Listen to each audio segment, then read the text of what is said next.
आपको पता है Xiaomi Pad 6 ने लास्ट ईयर टैबलेट की मार्केट में कितना धमाका मचाया था। अब इंस्टेंस को ही ले लो, अगर आप आज भी Amazon.in पे जाते हैं और इसकी लास्ट मंथ की सेल देखते हैं ना, लगभग 1000 से भी ज्यादा Xiaomi Pad 6 इन लोगों ने बेचा है। 2600 से भी ज्यादा रिव्यूज हैं और वो भी 4.5 रेटिंग के ऊपर। मतलब कहने का मोटा मोटा ये है कि भाई Xiaomi Pad 6 तो काफी कमाल का था, लेकिन क्या ये Xiaomi Pad 7 उस लेगेसी को आगे फॉरवर्ड करेगा? क्या चीजें इंप्रूव हुई हैं और कहां पर कमियां रह गई हैं, जानेंगे सब कुछ डिटेल में इस वीडियो के एंड तक। My name is Devikant and you are watching my smart price and बिना किसी देरी के let's quickly jump into the video.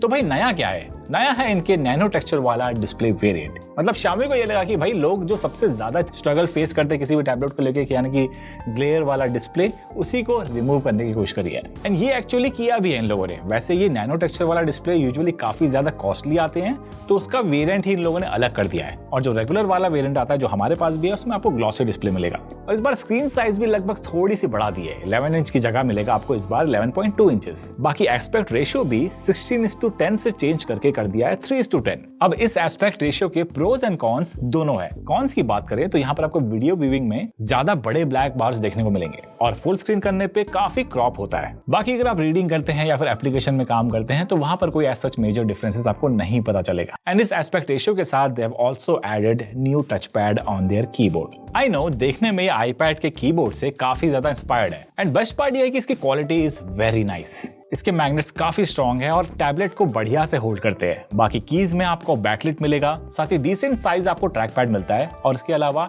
Tilt angle is perfect and hinges seems pretty strong. अब देखो बिल्ड क्वालिटी वाइज तो ये काफी बढ़िया बना है, लेकिन लॉन्ग टर्म में ये कैसा रहेगा वो तो देखो वक्त ही बताएगा। लेकिन हाँ, keyboard still requires some software optimisations here and there. For instance यहाँ पर कभी कभी स्पेस बार से ये अनलॉक नहीं होता है, आपको मैन्युअली स्वाइप करके अनलॉक करना पड़ता है, ईदर स्क्रीन और track pad. Also there is no option to customise swipe gestures on track pad.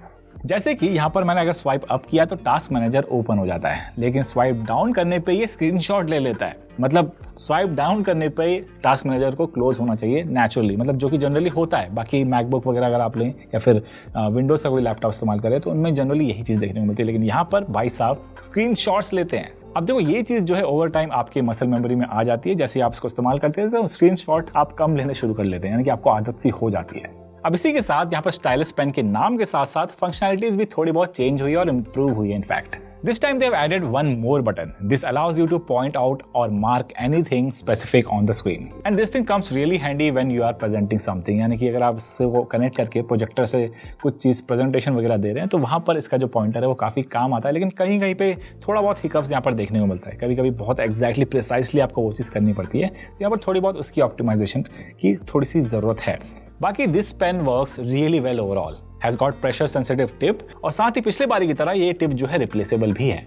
यहाँ पर आपको बढ़िया पाम रिजेक्शन मिलता है, जिसके चलते आपको राइटिंग वगैरह के वक्त आपको प्रॉब्लम नहीं आएगी। साथ ही स्ट्रोक्स और शेड्स भी आप इजीली ड्रॉ कर सकते हैं। So if you are someone into sketching, art और even photo editing, this pen really helps you a lot. बाकी रही बैकवर्ड कंपैटिबिलिटी की बात, यानी कि इस पेन को अगर आप खरीदते हैं तो सिर्फ Xiaomi Pad 7 के साथ ही आप इस्तेमाल कर पाएंगे, यानी कि सारे फीचर्स जो है Xiaomi Pad 6 के साथ ये कंपैटिबल नहीं है। बाकी बात करें इस टैबलेट के डिजाइन एंड कंफर्ट की, तो यहाँ पर भी आपको फ्रंट की साइड में Gorilla Glass 3 का प्रोटेक्शन मिल जाएगा। साथ ही Xiaomi Pad 6 की तरह ही ये भी एक सिंगल एल्यूमिनियम स्लैब से बना हुआ है, जो कि काफी प्रीमियम भी लगता है। क्वाड स्पीकर सेटअप तो मिलते ही है, जो कि काफी लाउड एंड क्रिस्प है। बैक एंड फ्रंट कैमरा तो मिलता ही है इस बार for document scanning and video calls वगैरह वगैरह। बट इस बार प्राइवेसी के लिए डेडिकेटेड ग्रीन कलर की एलईडी लाइट दी है to check whether the camera is on और ऑफ। बाकी इसका एक फोलियो कवर भी आता है, जो कि हमारे पास तो नहीं है, लेकिन वो मुझे काफी बढ़िया लगा। उसको यूज करके आप इस टैबलेट को पोर्ट्रेट एंड लैंडस्केप दोनों मोड में रख सकते हैं। साथ ही उसमें आपको एक डेडिकेटेड प्लेस मिलता है to keep this stylish pen as well, तो वो चीज मुझे काफी बढ़िया लगा। अगर आप एक कीबोर्ड नहीं खरीदते हैं तो वो फोलियो कीबोर्ड यानी कि फोलियो कवर एक्चुअली उसको आप जरूर खरीद लेना। डिस्प्ले रेजोल्यूशन इस बार काफी इंप्रूव हुआ है, 2.5K से बढ़ाकर मिलेगा आपको यहाँ पर 3.2K का। साथ ही 144 हर्ट्ज का IPS LCD डिस्प्ले है। बाकी हाईएस्ट ब्राइटनेस आपको मिलेगा 800 निट्स का। Viewing angles, overall multimedia experience are great. Netflix support करता है Widevine L1 के साथ HDR10+ और डॉल्बी विजन भी, जो इसको बिल्कुल मल्टीमीडिया पैकेज बनाता है। तो ओवरऑल मल्टीमीडिया एक्सपीरियंस के हिसाब से आपको इसका जो डिस्प्ले है वो काफ़ी बढ़िया लगेगा, यानी कि आउटडोर विजिबिलिटी भी ले लेंगे तो आपको काफ़ी अच्छी खासी मिल जाती है इसमें। 800 निट्स हाँ उतना नहीं है जितना आपको एमुलेट वगैरह में देखने को मिलता है, लेकिन हाँ इनफ है, आप बालकनी वगैरह में यूज़ कर रहे हैं तो उसमें आपको कोई प्रॉब्लम नहीं आने वाली है ना। बात करें परफॉर्मेंस की तो यहाँ पर आपको मिलता है Snapdragon 7+ Gen 3 processor with UFS 3.1 storage, जो कि 128G वाले वेरिएंट पे मिलेगा। इससे अबव वाले वेरिएंट में जाते हैं तो वहाँ पर आपको UFS 4.0 देखने को मिलेगा। ये भेदभाव क्यों, ये मुझे भी नहीं पता। अब परफॉर्मेंस के मामले में मैं आपको बता देता हूँ, यहाँ पर अगर आप गेमिंग करते हैं तो आप Asphalt 9 जैसे गेम्स आप आराम से 60 to 90 FPS के आसपास चला सकते हैं, उसमें आपको बढ़िया विजुअल देखने को मिलेंगे। बाकी आप BGM वगैरह खेलते हैं तो उसमें भी आपको 90 FPS का ऑप्शन मिल जाता है, जो कि काफ़ी कमाल का लगा मुझे। और COD वगैरह अगर आप खेलेंगे तो उसमें आपको ये टैबलेट जो है निराश नहीं करने वाला है, यानी कि परफॉर्मेंस वाइज ये टैबलेट बढ़िया तरीके से चलता है, काफ़ी मक्खन लगेगा आपको इसका स्क्रीन ओवरऑल, तो वहाँ पर आपको कोई कमी महसूस नहीं होने वाली है। बाकी बात करें सॉफ्टवेयर की तो यहाँ पर आपको काफ़ी ज़्यादा ऑप्टिमाइज लगेगा ये। This time they have also added some new features like workstation mode that allows you to use it like a desktop. अब इसका जो वर्कस्टेशन मोड है इनिशियली तो मुझे थोड़ा सा कंफ्यूजिंग लगा अगर आप मैक या फिर विंडोज से कंपेयर करेंगे तो। यहाँ पर जैसे कि आपको डेस्क मोड में भी देखने को मिलता है ना कि अलग से ऐप ओपन करते ही कोई विंडो खुल जाता है, यहाँ पर जो है ऐप जो है जैसे आप खोलते रहेंगे तो अलग अलग स्टैक बना देता है, यानी कि विंडो बिल्कुल अलग नहीं होती है। अगर आपको फुल स्क्रीन करना है तो मैनुअली जाकर आपको फुल स्क्रीन करना पड़ेगा, जिसमें सारे ऐप जो है बिल्कुल ही अलग हो जाते हैं। मतलब इस चीज़ को और थोड़ा सा ज़्यादा ऑप्टिमाइज़ किया जा सकता है मेरे हिसाब से, यानी कि अगर आप वर्क स्टेशन मोड दे रहे हैं, आपको एक डेस्कटॉप वाली फील मिल रही है, तो मेरे हिसाब से जो UI है उसमें भी आपको लगभग वैसी सिमिलैरिटीज़ रखनी चाहिए, जिसको आपको टाइम लगेगा यूज टू होने के लिए।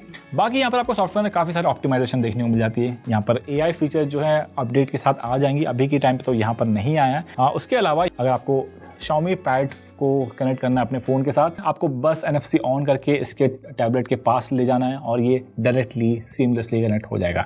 अभी के टाइम पे यहाँ पर बाकी फ़ोन्स के साथ ऑप्टिमाइजेशन ये चीज़ नहीं मिलेगी आपको, सिर्फ इनके फ्लैगशिप फ़ोन Xiaomi 14, 14 Pro, इनसे आपको इसका जो कनेक्शन है ये वाला फीचर जो है वो देखने को मिलेगा। और देखो हर कंपनी जो है अपने अपने इकोसिस्टम बना रही है और Xiaomi भी उसी लाइन पर खड़ी है, यानी कि डिफरेंट फ़ोन के साथ कंपैटिबिलिटी नहीं दे रहा है आज के टाइम पे। बाकी इसी के अलावा मुझे एक और चीज़ की काफ़ी पसंद आई, जो चीज़ मुझे Xiaomi Pad 6 में पसंद थी, यानी कि जो USB Type-C पोर्ट है वो आपको USB 3.2 पोर्ट देखने को मिलता है, जिससे आप USB हब कनेक्ट करके आप HDMI से कनेक्ट कर सकते हैं, या फिर अगर आपको कीबोर्ड वगैरह इसमें और एक्सेसरीज ऐड करनी है तो उसको भी आप कनेक्ट कर सकते हैं इसके USB हब लगाकर। एंड नाउ फाइनली बात करते हैं इसके बैटरी के बारे में। तो यहाँ पर आपको मिलता है 8850 mAh की बैटरी, और इस बार आपको मिलता है 45 वॉट्स का fast charger in the box. पिछले वाले से कंपेयर करें तो उसमें आपको मिलता था लगभग 23 वॉट का चार्जर, और इस बार बढ़ा दिया है 45 वॉट्स का चार्जर, और चार्जिंग स्पीड लिटरली काफ़ी बड़ी है। पिछले वाले को चार्ज करने में लगभग 2.5 से 3 घंटे लगते थे, इसको चार्ज करने में लगभग 1.5 से 2 घंटे के बीच में ये 0 to 100 फुली चार्ज हो जाता है। अगर आप नॉर्मल इस्तेमाल करते हैं तो 1.5 दिन तो आराम से ये निकालने वाला है। अगर आप हैवी भी यूज़ करेंगे, गेमिंग वगैरह ज़्यादा करते हैं, तो 1 दिन तो ये आराम से निकाल लेगा, यानी कि बैटरी बैकअप और चार्जिंग स्पीड के मामले में no tension. And now the big question, should you buy this Xiaomi Pad 7? And my answer is yes. For the price, it's a very good tablet. लगभग सभी फ्लैगशिप लेवल वाली एक features and performance से लेकर बेहतरीन hardware मिलता है, और वो एक्सेसरीज तो काफी सही लगी इस बार मुझे। साथ ही अगर आप एक ऑलराउंडर iPad अल्टरनेटिव ढूंढ रहे हैं तो डेफिनेटली Xiaomi Pad 7 आपको काफी पसंद आएगा। बाकी अगर आपके पास एक Xiaomi का ही कोई फ़ोन है, फ्लैगशिप फ़ोन, तो डेफिनेटली मैं तो कहूँगा कि आप iPad को छोड़कर यही टैबलेट ले लें, आपको काफ़ी बढ़िया इसका सीमलेस एक्सपीरियंस मिलेगा उसके साथ कनेक्ट करके। बाकी आपको कैसा लगा ये टैबलेट नीचे कमेंट सेक्शन में ज़रूर बताना, और ये वीडियो कैसा लगा, अगर पसंद आया तो लाइक करके चैनल को सब्सक्राइब करना बिल्कुल मत भूलना। मिलते हैं जल्दी कुछ ऐसे वीडियो के साथ, तब तक के लिए बाय बाय, टेक केयर।